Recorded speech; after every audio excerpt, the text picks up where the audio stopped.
ഒന്ന് ആലോചിച്ചു നോക്കൂ, ലോകത്തിലെ ഏറ്റവും ശക്തമായ സൈനിക സഖ്യമായ നാറ്റോ അതിലെ അംഗങ്ങൾ തമ്മിൽ തന്നെ ഒരു യുദ്ധത്തിന് വക്കിലെത്തിയാൽ എങ്ങനെയുണ്ടാകും? അത്തരമൊരു അവിശ്വസനീയമായ സാഹചര്യമാണ് ഇപ്പോൾ ഗ്രീൻലാൻഡിനെ ചൊല്ലി ഉടലെടുത്തിരിക്കുന്നത്. അമേരിക്കയും അതിന്റെ ഏറ്റവും അടുത്ത യൂറോപ്യൻ സുഹൃത്തുക്കളും തമ്മിലുള്ള ഈ പ്രതിസന്ധിയിലേക്ക് നമുക്ക് ആഴത്തിലൊന്നിറങ്ങിച്ചെല്ലാം.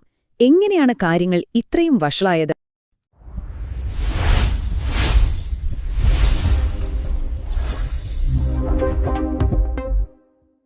അപ്പോ എല്ലാത്തിന്റെയും തുടക്കം പ്രസിഡന്റ് ട്രംപിന്റെ ഈ വാക്കുകളായിരുന്നു.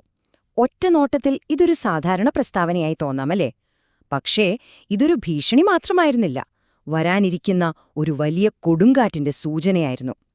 ഈ ഒരൊറ്റ വാചകം എങ്ങനെയാണ് ഒരു ആഗോള പ്രതിസന്ധിക്ക് തിരികൊളുത്തിയതെന്ന് നമുക്ക് നോക്കാം. ശരി, ഈ സംഭവം മൊത്തത്തിൽ മനസ്സിലാക്കാൻ നമുക്കിതിനെ 4 ഭാഗങ്ങളായിട്ട് തിരിക്കാം.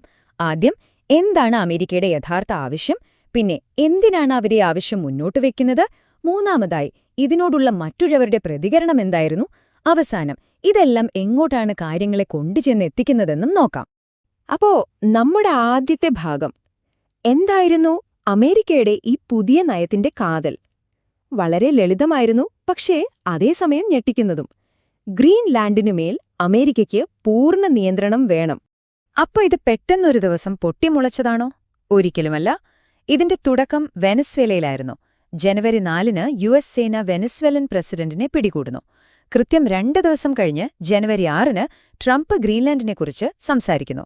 അപ്പോഴാണ് എല്ലാവർക്കും കാര്യം പിടികിട്ടിയത്.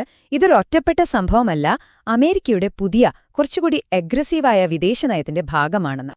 സ്വാഭാവികമായും ഒരു ചോദ്യം വരും, ഈ ആവശ്യത്തിന് എന്തെങ്കിലും ഒരു ഔദ്യോഗിക പിൻബലമുണ്ടോ? തീർച്ചയായുമുണ്ട്. അതിനെയാണ് ഡോൺറോസ് സിദ്ധാന്തം എന്ന് പറയുന്നത്. നിങ്ങളൊരു പക്ഷേ പഴയ മൺട്രോ സിദ്ധാന്തത്തെക്കുറിച്ച് കേട്ടിട്ടുണ്ടാകും അല്ലേ? യൂറോപ്യൻ രാജ്യങ്ങൾ അമേരിക്കൻ കാര്യങ്ങളിൽ ഇടപെടരുത് എന്നായിരുന്നു അത്.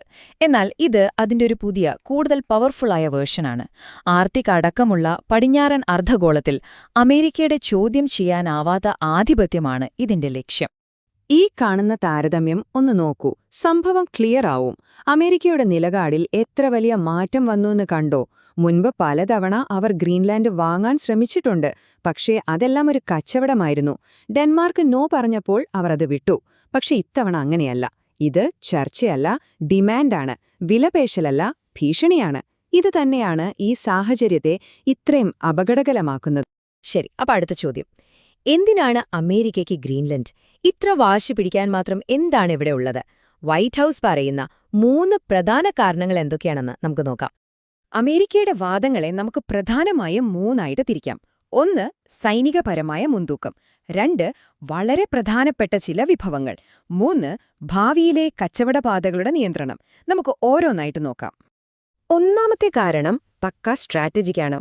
ഒന്ന് ചിന്തിച്ചു നോക്കിയേ, റഷ്യയിൽ നിന്ന് അമേരിക്കയിലേക്ക് ഒരു മിസൈൽ വന്നാൽ അത് മിക്കവാറും ഗ്രീൻലാൻഡിന് മുകളിലൂടെയാകും വരുന്നത്. അത് കണ്ടെത്താനുള്ള അമേരിക്കയുടെ ഏറ്റവും പ്രധാനപ്പെട്ട റഡാർ സ്റ്റേഷൻ അവിടെയാണ്. അപ്പോ വാടകയ്ക്കെടുത്ത സ്ഥലത്തിരിക്കുന്നതിന് പകരം ആ സ്ഥലം സ്വന്തമാക്കണമെന്നാണ് അവരുടെ വാദം. പോരാത്തതിന് റഷ്യൻ അന്തർവാഹിനികളെ നിരീക്ഷിക്കുന്ന GIUK ഗ്യാപ്പ് എന്ന നിർണായക കടലിടുക്കിന്റെ താക്കോലും ഗ്രീൻലാൻഡിന്റെ കയ്യിലാണ്. ഇനി രണ്ടാമത്തെ കാരണം, ഈ ചാർട്ടിലേക്കൊന്ന് നോക്കൂ. കണ്ടോ, നമ്മുടെ സ്മാർട്ട് ഫോൺ തൊട്ട് ഫൈറ്റർ ജെറ്റ് വരെ എല്ലാത്തിനും വേണ്ട ചില സാധനങ്ങളുണ്ട്. റെയർ എർത്ത് മിനറൽസ് എന്ന് പറയും. അതിന്റെ 70% ഇന്ന് നിയന്ത്രിക്കുന്നത് ആരാണ്? ചൈന. ഇതൊരു വലിയ തലവേദനയാണ് അമേരിക്കയ്ക്ക്.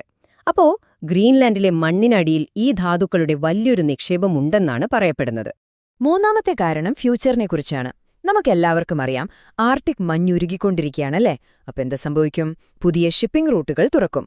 ഏഷ്യയിൽ നിന്ന് യൂറോപ്പിലേക്കുള്ള ദൂരം ആഴ്ചകളോളം കുറയ്ക്കുന്ന റൂട്ടുകൾ. ആ റൂട്ടുകൾ നിയന്ത്രിക്കുന്ന സ്ഥലമാണ് ഗ്രീൻലാൻഡ്. അപ്പോ ആ താക്കോലി കയ്യിലാക്കാനാണ് അമേരിക്കയുടെ ശ്രമം. അപ്പോ നിങ്ങൾക്കൊരു സംശയം തോന്നാം, അമേരിക്കയ്ക്ക് ഓൾറെഡി അവിടെ ബേസൊക്കെ ഉപയോഗിക്കാൻ പറ്റുമല്ലോ, പിന്നെന്തിനാണ് ഈ ഉടമസ്ഥാവകാശം തന്നെ വേണം എന്ന് വാശി പിടിക്കുന്നത്? അതിനുള്ള മറുപടി പ്രസിഡന്റ് ട്രംപിന്റെ ഈ വാക്കുകളിലുണ്ട്. അദ്ദേഹത്തിന്റെ കാഴ്ചപ്പാടിൽ വളരെ സിമ്പിളാണ്. സ്വന്തം സ്ഥലം സംരക്ഷിക്കുന്നത് പോലെ ആരും വാടക സ്ഥലം സംരക്ഷിക്കില്ല. ശരി, അമേരിക്കയുടെ ആവശ്യം നമ്മൾ കേട്ടു. ഇനി ഇതിനോടുള്ള മറുപടി എങ്ങനെയായിരുന്നു?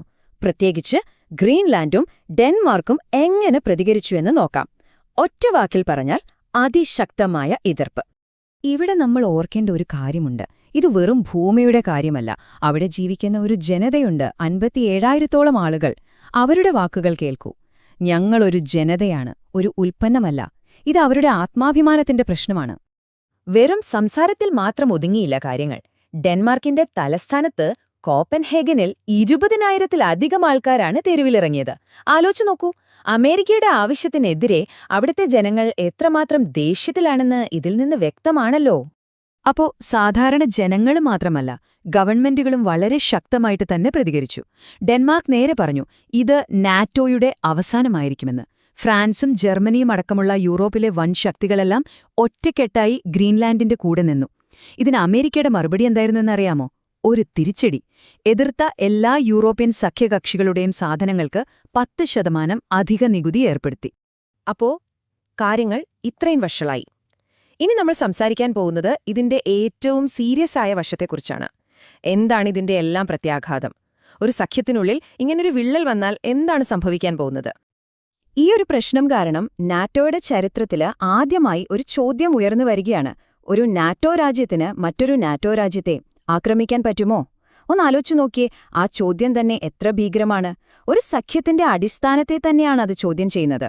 നാറ്റോയുടെ ഏറ്റവും പ്രധാനപ്പെട്ട നിയമമാണ് ആർട്ടിക്കിൾ 5. സിമ്പിളായി പറഞ്ഞാൽ, ഒരാളെ തൊട്ടാൽ എല്ലാവരെയും തൊട്ടതുപോലെയാണ്. പക്ഷെ ഒരു ട്വിസ്റ്റുണ്ട്. ഈ നിയമം ഉണ്ടാക്കിയത് പുറത്തുനിന്ന് ഒരു ശത്രു വന്നാൽ നേരിടാനാണ്. ഇവിടെ പ്രശ്നം അകത്തുനിന്ന് തന്നെയാകുമ്പോൾ എന്തു ചെയ്യും? അവിടെയാണ് ആർട്ടിക്കിൾ 5 വർക്കാവാതെ പോകുന്നത്. ഇതാണ് നാറ്റോ നേരിടുന്ന യഥാർത്ഥ പ്രതിസന്ധി.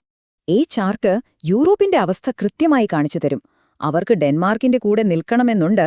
പക്ഷെ പ്രശ്നം എന്താണെന്ന് വെച്ചാൽ, സ്വന്തം സുരക്ഷയുടെ കാര്യത്തിൽ, സൈനിക ശക്തിയുടെ കാര്യത്തിൽ അവർ ഇപ്പോഴും അമേരിക്കയെയാണ് ഒരുപാട് ആശ്രയിക്കുന്നത്. ഇതൊരു തരം ചെക്കാണ്, എന്തു ചെയ്യും എന്നറിയാത്തൊരവസ്ഥ. അപ്പോ സത്യത്തിൽ ഈ ഗ്രീൻലാൻഡ് വിഷയം വെറുമൊരു സ്ഥലത്തിന്റെ കാര്യമല്ല. ഇത് രണ്ട് ആശയങ്ങൾ തമ്മിലുള്ള ഒരു യുദ്ധമാണ്. ഒരു സൈഡിൽ നിയമങ്ങളും പരസ്പര ബഹുമാനവും അടിസ്ഥാനമാക്കിയുള്ളൊരു ലോകം, മറുവശത്ത് കയ്യോക്കുള്ളവൻ കാര്യക്കാരൻ എന്ന പോളിസി. ഇതിലേത് ജയിക്കും എന്ന ചോദ്യമാണ് ഇപ്പോൾ ഉയരുന്നത്. യൂറോപ്പിലെ നിയമവിദഗ്ധർക്ക് ഇതിനെക്കുറിച്ച് എന്താ പറയാനുള്ളതെന്നറിയാമോ?